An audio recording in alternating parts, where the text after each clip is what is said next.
प्रसार भारती प्रस्तुत करता है नेशनल बुक ट्रस्ट के सहयोग से तैयार कार्यक्रम स्टोरी लाउंज। स्टोरी लाउंज में आज हम आपको सुनवाने जा रहे हैं कहानी बोलने वाली घड़ी, और ये कहानी आपको सुना रही हैं क्षमा शर्मा।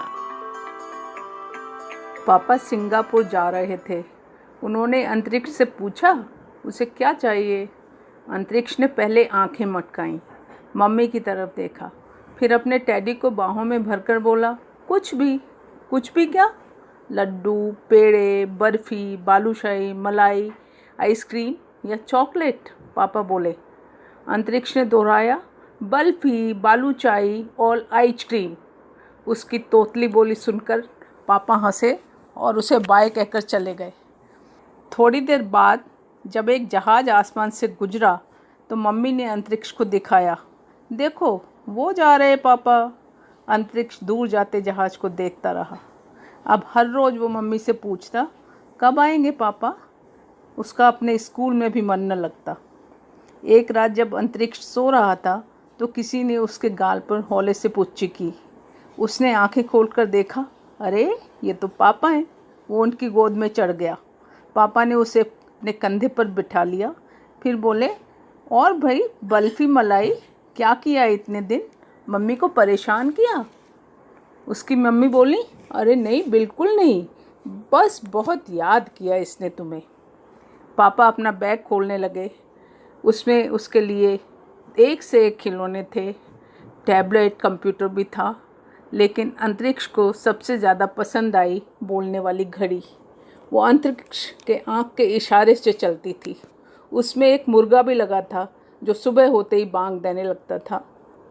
जब अंतरिक्ष एक खिलौने को छोड़कर दूसरा खिलौना उठाता तो घड़ी कहती, अंतरिक्ष बेबी, पहले अपने खिलौने को अलमारी में संभाल कर रखो, ज़मीन पर डालोगे तो टूट जाएगा ना। जब नाश्ते का टाइम होता तो घड़ी याद दिलाती, बेबी जल्दी से नाश्ता कर लो, फिर पार्क में खेलने चलते हैं। एक बार अंतरिक्ष अपने दोस्तों के साथ फुटबॉल खेल रहा था तो घड़ी ने धीरे से कहा, बेबी गोल मारो, और अंतरिक्ष ने गोल कर दिया। इतवार के बाद सोमवार के दिन में खाने की छुट्टी हुई। एक बच्चे ने अंतरिक्ष के टिफ़िन से कुछ चुराना चाहा तो घड़ी ने रोका, अरे ये क्या करते हो? ये सैंडविच तो अंतरिक्ष के लिए उसकी मम्मी ने बनाया है, तुमने खा लिया तो वो क्या खाएगा। घड़ी के रूप में उसे एक ऐसा दोस्त मिल गया था जो उसे हर मुसीबत से बचाता था। एक बार जब छुट्टी की घंटी बज गई तो घड़ी ने कहा, तुमने अपनी पानी की बोतल तो क्लासरूम में ही छोड़ दी। उसकी नैनी जब उसे थपकियां देकर सुलाती तो घड़ी मीठा संगीत सुनाने लगती। कभी वो कोयल की आवाज़ में बोलती तो कभी खेल खेल में शेर की तरह दहाड़ती। मज़ा तो तब आता जब कभी रेल का तो कभी कार का हॉर्न बजाती। मम्मी पापा का जब ऑफिस से आने का समय होता तो घड़ी कहती, अंतरिक्ष बस जल्दी से दूध पी लो। नैनी देखती कि अंतरिक्ष हमेशा घड़ी की बात सुनता है, उसकी बात पर भी ध्यान नहीं देता। इसलिए एक दिन जब वो सो गया तो उसने घड़ी को छिपा दिया। अंतरिक्ष के मम्मी पापा ने जैसे ही आकर कॉल बेल बजाई, वे अंदर आए कि अलमारी से आवाज़ आने लगी, अंतरिक्ष तुम्हारे मम्मी पापा आ गए, मुझे यहाँ से निकालो। मम्मी ने आकर देखा कि घड़ी अंतरिक्ष के पास नहीं बल्कि अलमारी में है। उन्हें लगा हो सकता है कि अंतरिक्ष ने उसे वहाँ रख दिया हो। अब तो ये रोज़ का काम हो गया। नैनी का घड़ी को कभी तकिए के नीचे छिपाती तो कभी जूते के पीछे, मगर घड़ी सबको चिल्ला लाकर बता देती कि वो कहाँ छिपी है। अब तो उसके जितने भी खिलौने थे वे सब भी घड़ी से नाराज़ रहने लगे। अंतरिक्ष अब उनके साथ कम जो खेलता था। उनमें रबर का एक जिराफ भी था। जब अंतरिक्ष नन्हा सा था, 1 महीने का, तब पापा के एक दोस्त ने दिया था। जिराफ ने नैनी से कहा, तुम चिंता मत करो, आज मैं इस घड़ी को निगल लूँगा। मेरी लंबी गर्दन से ये बाहर भी नहीं निकल सकेगी। मैं बाकी खिलौनों को भी अपने साथ मिला लूँगा। इस घड़ी ने हमारे अंतरिक्ष को हमसे दूर कर दिया है। उस रात जब सब सो गए तो जिराफ ने घड़ी को निगल लिया। अगले दिन जब अंतरिक्ष स्कूल जाने लगा तो घड़ी कहीं मिली ही नहीं। मम्मी पापा ने सब जगह तलाशा, उनकी भी समझ में नहीं आया कि घर से घड़ी कहाँ चली गई। अंतरिक्ष भी रोने लगा, वो घड़ी के बिना स्कूल नहीं जाएगा। पापा ने कहा, कि वो उसके लिए दूसरी वैसी ही घड़ी ला देंगे, मगर वो न माना।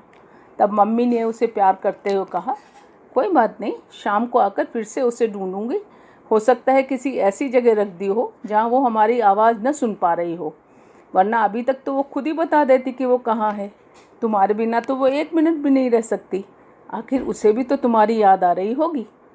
अंतरिक्ष को ये सुनकर बड़ी खुशी हुई। उसकी दोस्त घड़ी को भी उसकी याद आ रही होगी। सभी के जाने के बाद नैनी ने जिराफ से कहा, अगर किसी को पता चल गया कि घड़ी तुमने निगली है तो क्या मैं तुम्हारा नाम लगा दूंगा कि तुमने मुझसे ऐसा करने को कहा था। जिराफ की बात सुनकर नैनी को गुस्सा आ गया। वो उसकी गर्दन खींचने लगी। जिराफ दर्द से कराने लगा। तभी अंदर से घड़ी चिल्लाई, छोड़ दो उसे, वो अंतरिक्ष का दोस्त है तो मेरा भी दोस्त हुआ ना। घड़ी की बात सुनकर जिराफ को बहुत दुख हुआ। जिस घड़ी को वो अपना दुश्मन समझ रहा था, वो तो उसे अपना दोस्त मान रही है। उसने कहा, मुझे माफ़ कर दो, तुम अंतरिक्ष को कभी मत बताना कि मैंने तुम्हें निगला था, वरना उसे कितना दुख होगा। बेकार में बेचारा आज सवेरे रोता हुआ स्कूल गया है। घड़ी बोली, वादा रहा, मैं उसे कभी नहीं बताऊंगी। चाहती तो सवेरे ही बता सकती थी, मैं सब कुछ सुन रही थी, मगर तब मेरी तुम्हारी दोस्ती कैसे होती। अब मुझे बाहर निकालो। जिराफ ने घड़ी को उगल दिया। बाकी जो खिलौने घड़ी की बात सुन रहे थे, वे भी उसके दोस्त बन गए। वे सब उसके इर्द गिर्द नाचने लगे। अंतरिक्ष जब स्कूल से नैनी के संग लौटा तो घड़ी उसके बिस्तर पर रखी थी। शाम को जब मम्मी पापा आए तो वे भी नहीं समझ सके कि एकाएक घड़ी गायब कैसे हो गई थी और फिर वापस कैसे आ गई। बोलने वाली घड़ी। अभी आप सुन रहे थे ये कहानी स्टोरी लाउंज में, और ये कहानी आपको सुना रही थी डॉक्टर क्षमा शर्मा। ये कार्यक्रम आकाशवाणी के विदेश सेवा प्रसारण की प्रस्तुति थी।